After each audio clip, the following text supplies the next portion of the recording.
go inside of your camper now, the 267 BH Passport. I got the door open, the stairs there, they're pretty self-explanatory, just fold up your screen door and stuff that way. If you ever have any problem, like if you're not super level and your door won't adjust right or shut right, sometimes these little things get loose right here, so you can just tighten those up right there, okay? But over here's your main control board.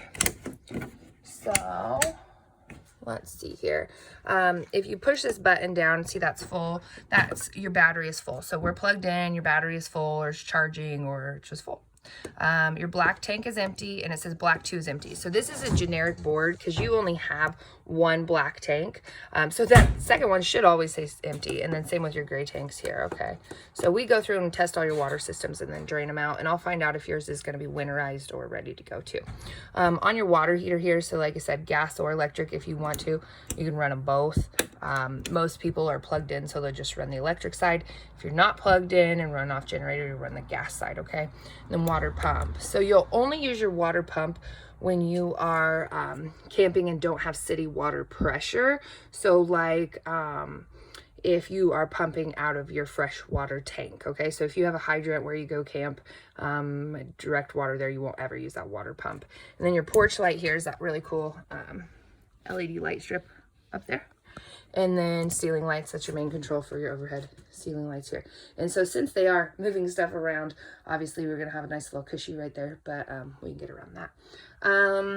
Your slide out rooms in and out here, so pretty self-explanatory there. Just make sure it's all the way in or all the way out. You'll be able to know because it'll make like a different noise when it comes all the way in or all the way out, or just kind of quit making noise, so not a big deal there. And your awning extend and retract. The biggest thing on your awning is make sure, see how this door is right here in front of your awning arm? I don't know if you can see it there.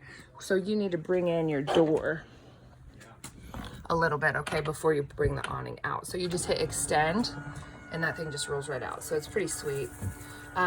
You can stop it wherever you want. Just make sure when you bring it back in, you don't continue to hold extend. If you do continue to hold extend, it is going to roll up inside out, okay, inside itself. So just make sure and hit retract when you want to bring it in, okay?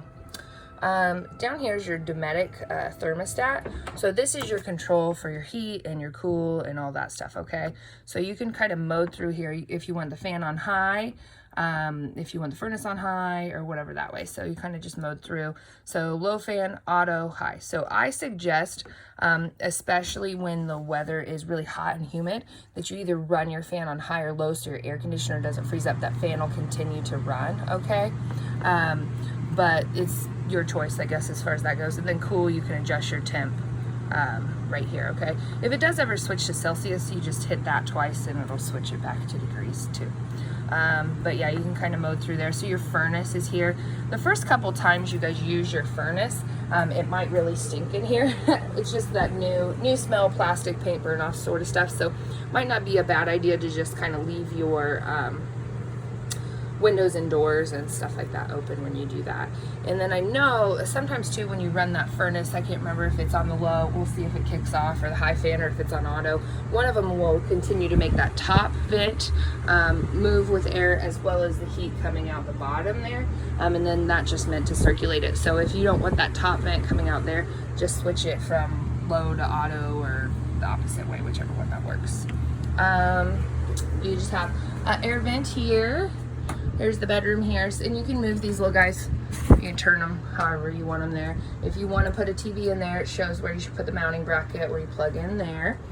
These tie back, and then when they're pulled together, they just magnet together. You have nice plug-ins and USB ports down there, and you do have storage under your bed there too, which is pretty cool.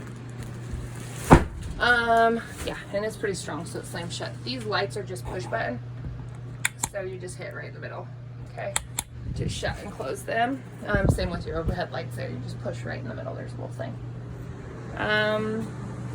You got footlights down here, storage here, your cover for your sinks right here. It does have a tie back for the TV right there. There's the nice little hidden, I don't know, liquor cabinet, whatever space back there. So just kind of cool to have some extra space back there. And then here's your radio. So on your radio, there's a zone 1 and a zone 2. One's inside and one's outside. So if they're both on, everybody outside can hear whatever you're listening to on the radio. If just one's on, then obviously however that works. And if neither one's on or it's on mute, obviously you're not going to hear it. I'm going to go ahead and turn this off because our furnace is out there trying to light there. Okay, so your overhead here, this is your duct for your AC. So if you want it to cool off in here quicker, you can open that up and it's gonna just blow out right here. If you want it to duct better, you can shut that, it'll duct better. And you can just take that off and just clean that filter off there too, okay? Microwave, just a heads up on the microwave. If you have no light or no microwave power and no air conditioner power, you probably have a 110 problem at the pole, okay? So you need to check your power source, whether that be a generator or pole plug-in, but you've either flipped a breaker, done something that way there at the pole, okay? On your stove, just make sure this is all the way back before you light anything or do anything. Don't touch that with a hot pan. And then you can actually just click, you turn it to on, and then you just spark it right there, okay? So my gas is off, so that's not gonna spark. On the underneath, in the stove, you can do that and hit the sparker. I'm just paranoid about letting the gas run that long, so I would probably just turn that light so it lights there and then stick light it underneath there. And you got some fancy lights here too, which is nice at night with the kids and stuff. So I'll bring this back. You have your overhead fan and light right there. On your refrigerator, you can either set it to on, off, and auto, or gas. So since I have it on and auto, since we're plugged in, it's gonna run it that way. If I want to run it on gas, I pop that up, okay? If you're gonna switch it to gas, I would come back in a couple minutes, make sure that check light doesn't come on. If that check light comes on, then that means that something's not working right. So since our gas isn't turned on, if I would have left it on gas, that check light would have came on, and then you know you have a problem. So at that point, if your gas is turned on, what I would do is I'd come light the stove and let it run for a couple minutes, and then that'll purge your gas lines, because sometimes you get air bubbles in your line, and then try to come back and relight this about 10 times, okay? So that'll kind of clear itself out, and it should be fine. If it still doesn't light, you need to make sure, I would shut your gas all the way off, turn it on slow, make sure you have gas flow coming through, make sure it's not empty, all that good stuff. On your fridge, just keep in mind this little thingy back here is your thermostat, okay? So if that wire falls down, it might not stay cold in your fridge, okay? So just make sure nothing hits it there. Try to keep the stuff away from the fins. If you're gonna be really hot out when you're camping, they make little fans to circulate this air better and stuff. The gas electric fridges just aren't quite as efficient as home. And so since this light's not on, you know the fridge isn't on. This is your fuses, breakers. They're kind of going through and checking some of that stuff right now. So they can flip those on and off, or your fuses are there. So there's a little panel right here. You just kind of push button to check that. Here's what it looks like on the other side of this. So that nice foamy mattress goes here, but a lot of times people just put it like right up on top of here to store it when they move, just so you can have the space for things back there. Down here's your propane detector. So if that little guy's going off, you need to make sure you shut off your gas on the outside. Make sure your stove controls and no gas is on. If something was left on, I would just shut off the gas on the outside and open a door and just leave it to air out for a while. If that is not the case and you don't have gas or anything going, sometimes if your battery starts to drain, that guy will start going off too. Over here's your shower and your fan. So this is just a push button on your fan up here. You can turn it off and on, open and close it right there. On your shower, if you guys have never used a camper shower, and if you are going to need to use the tanks, they will fill up really quick on your gray tank, which is your cleaner water, okay? So that's like your shower and your sinks, okay? So you need to make sure if you're showering in here, you turn the water on, you get wet, and then you shut the water off, which a lot of people just shut it off at the head. You soap all up, turn the water on to rinse off really quick, and then shut it off. Otherwise, they're going to fill extremely quick. So that's the exact opposite of what I'm going to tell you with the toilet, okay? So the black tank, which is your dirty water, that's your toilet, it takes a lot longer to fill up. So even if you guys are full-time parked somewhere, do not leave your gray and black tank handles open all the time. The sewer gases will come up, but you also have a buildup problem in the black tank and could cause a big issue. So let it fill up at least halfway before you guys ever dump it, okay?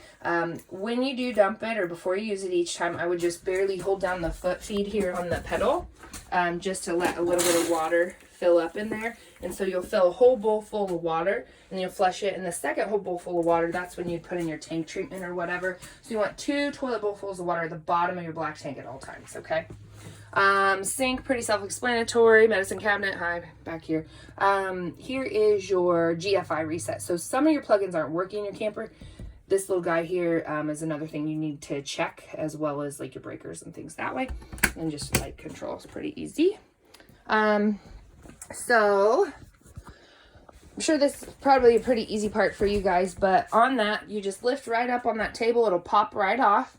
Those legs you can just store underneath one of those cabinets in there. And then that table will sit right here on this ledge, okay, to make a bed. So just make sure if you guys do use the table, like a kid or somebody doesn't come through and put like their knee right down in the middle of that, because that's a lot of pressure on those edges. So just kind of try to get on it evenly. But those top cushions will just piece down flat and make a bed. I kind of like to use the corner ones and put them both together, so it kind of helps keep the kids in and stuff, but it's whatever.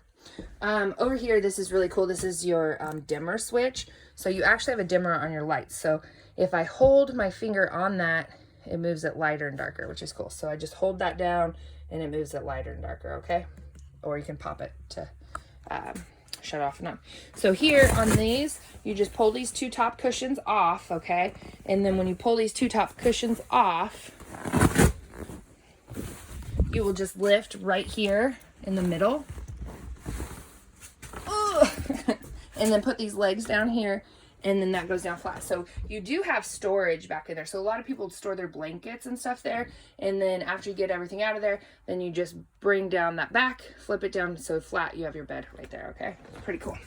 And then you just use those cushions in the back if you want to. Just keep people's head away from the wall. Let's see, anything else? I don't really think there's anything else in here. If you guys have any specific questions or need anything, let me know. There should be a blue bag, yep, right there. Okay, so there's all your generic owner's manuals or anything else that you need specifically should be in there. But I hope you guys love it. It's a great camper, and we'll be sending it off your way very soon.